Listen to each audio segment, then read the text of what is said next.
Cooker ধোয়া জলটা দিয়ে দিচ্ছি। এর মধ্যে অনেক ডাল লেগেছিল আর কি। এবার এটাকে একটু ঘেটে দেবো। আর মৌরিটা আমার এখনো বাটা হয়নি, ভিজিয়ে রেখেছি। এবার আমি এটা হতে থাকবে, আমি এর মধ্যে নুন টুন সব কিছু দিয়ে দিচ্ছি। দিয়ে আমি কিন্তু মৌরিটা বেটে নেব। এখন আমি কড়াই ডাল রান্না করব বা বিউলির ডাল। তো তার জন্য আমি 1 বাটি ডাল নিয়েছি, এটা ধুয়ে নিয়েছি। এবার এটা কুকারে সিদ্ধ করব। আমি আসলে গত রাতে আর কি ডালটা ভেজাতে ভুলে গেছি। ভিজিয়ে রাখলে একটু নরম হয়ে থাকতো, সিটি কম দিতে হতো আর কি, তাড়াতাড়ি সিদ্ধ হতো। কিন্তু সেটা যখন হয়নি, এবার আমি এটাকে কুকারে ঢেলে নিচ্ছি, নিয়ে একদম সিদ্ধ করে নিয়ে দেখাবো। এটা যতটা ডাল তার 2.5 গুণ জল দেব, এটাই আমার সিস্টেম। আমার মোটামুটি তাতে হয় আর কি। আপনাদের যে যেরকমভাবে যেখানকার জল অনুযায়ী এই ব্যাপারগুলো কিন্তু অনেকটা নির্ভর করে। একটু নুন দিয়ে সিদ্ধ করবেন, তাহলেই হবে। তারপরে দেখাচ্ছি সিদ্ধ করার পরে আমি একদম ফিরে আসবো। আমি এবার এতে একটু মৌরি ভিজিয়ে দিচ্ছি। আদা বাটা তো আমার থাকেই, একটু মৌরি বেটে নেব, ঠিক আছে? আর একটু মৌরি আমি দিচ্ছি, একটু মৌরিটা ভিজিয়ে রাখি, তারপরে বাটবো। এতে কিন্তু মৌরি আর আদা বাটা লাগবে। আর একটু আমি মৌরি দিয়ে দিচ্ছি এতে। এটা কিন্তু আমি শিলে বাটবো, কারণ এইটুকু মৌরি এটা ইয়েতে ঠিক হয় না, হ্যাঁ, মানে মিক্সি জারে ঠিক বাটা যায় না, খচখচে থেকে যায়। কিন্তু এটা একদম মিহি পেস্ট করলে না, টেস্টও ভীষণ ভালো আসে। তো সেই জন্য আমি এটা শিলে বেটে নেব। তারপরে দেখাচ্ছি। জলে ধুয়ে ভিজিয়ে রাখলাম, পরে বাটবো, একটু নরম হয়ে যাক, তারপর বাটবো, তারপরে রান্নাটা দেখাবো। আমি কড়া বসিয়ে দিয়েছি, ডালটা করব। ডালটা সিদ্ধ হয়ে গেছে। এবার এতে আমি দিয়ে দিচ্ছি সর্ষের তেল। এটা বিউলির ডাল, সাদা তো, খোসা ছাড়ানো, এটা বিউলির ডাল। আর কড়াই ডালটা হচ্ছে খোসা সহ হাফ ক্রাশ, সেটা কড়াই ডাল। তো এটা আমি বিউলির ডাল করছি। কড়াতে তেল দিয়ে দিয়েছি, তেলটা একটু গরম হোক। এতে আমি দিয়ে দিচ্ছি 1/4 টিস্পুন গোটা মৌরি। একটুখানি আমি এতে নুন দিয়ে দিচ্ছি যাতে তেলটা না ছেটে, স্লাইড নুন। আর দিয়ে দিচ্ছি 2টো চেরা কাঁচা লঙ্কা আর 1টা শুকনো লঙ্কা। দিয়ে দিচ্ছি একটু হলুদ।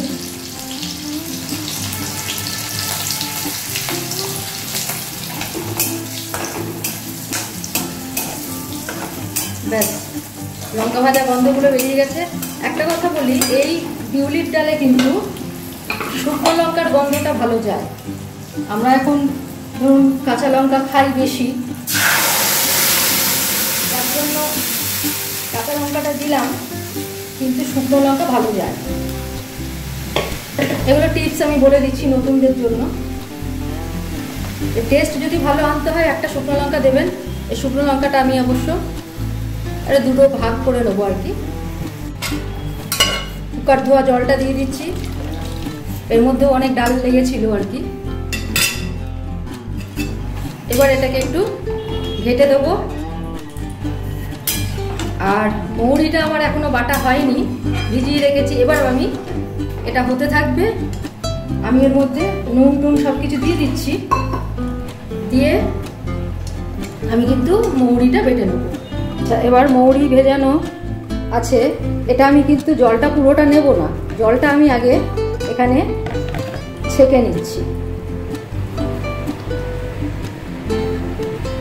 জলটা ছেঁকে নিলাম, নিয়ে এবার শিলে দিয়ে দিচ্ছি। যতটা লাগবে, জল পরে তো লাগবেই, অল্প অল্প করে দিতে হবে। তো এই মৌরি ভেজা জলটাই নেব, কারণ এতে মৌরির গন্ধ মিশে গেছে, ঠিক আছে? আলাদা জল নেব না। এই জলটাই নিতে হবে, আমি সব নতুনদের জন্যই বলছি।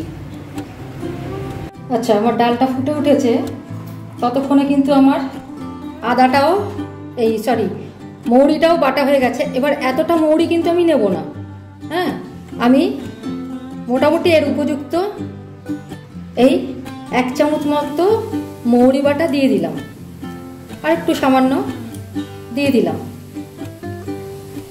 এবার এতে আমি দেবো আদা বাটা। আমি আঁচটাকে কমিয়ে নিয়ে দিচ্ছি, এগুলো 1 চামচ দিয়ে দিচ্ছি আদা বাটা। এখানে কিন্তু বলে রাখি একটা কথা, দুটোর গন্ধই কিন্তু এখানে ডমিনেট করবে ব্যাপারটাকে, ঠিক আছে? দুটোর গন্ধই চাই, শুধু আদা বা শুধু মৌরি হলে হবে না। তো এবার এতে আমি দিয়ে দেবো নুন, আন্দাজ মতো নুন দিয়ে দিচ্ছি। আগে তো একটুখানি নুন দিয়েছিলাম, এখন নুনটা একটু ঠিক নুন দিয়ে দিলাম, এটাই মেন। এবার আঁচটাকে বাড়িয়ে দিচ্ছি। একটা জিনিস বলি, আমি অনেককে দেখেছি এটা হলুদ ছাড়া করতে পারেন, সেরকম অসুবিধা নেই।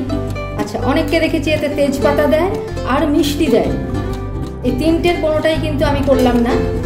যদি কারো ইচ্ছা হয় তাহলে কিন্তু করতে পারেন। আঁচটা বাড়িয়ে দিলাম। এই যে ডালগুলো কিন্তু এরকমভাবে সিদ্ধ হয়েছে। একটু জলে রাখতে হবে, কারণ আমার এখানে কি হয়, আমরা একটু গাঢ়, আমার বাপের বাড়িতে আর কি এইরকম করেই কিন্তু আমরা নামিয়ে নিই, কিন্তু আমার শ্বশুর বাড়িতে করে কি একটু পাতলা জল রাখে, ওরা উপর থেকে জলটা খায়, আর ডালগুলো খায় না। তো আমি জিজ্ঞেস করেছিলাম কিভাবে তাহলে রান্নাটা হয়, তো বলছে ডালগুলো আমরা শুকনো আগে একটু গুঁড়ো করে নিত, ঠিক আছে? তো শুকনো গুঁড়ো করা ডাল আমি তো কখনো শুনিনি। যাই হোক, যে যেরকমভাবে পারেন করবেন, যার যেরকম খাওয়া। তো মেন ইনগ্রিডিয়েন্টস এইগুলো থাকবে, নিচে একটু ডালটা এরকম থাকবে। মোটামুটি আমার এগুলো হয়ে গেছে, আমি নামাবো। আমার বিউলির ডাল রেডি টু সার্ভ। আজকের মতো এখানেই রাখছি, ভালো থাকবেন। কালকে আবার অন্য রেসিপি নিয়ে ফিরে আসছি।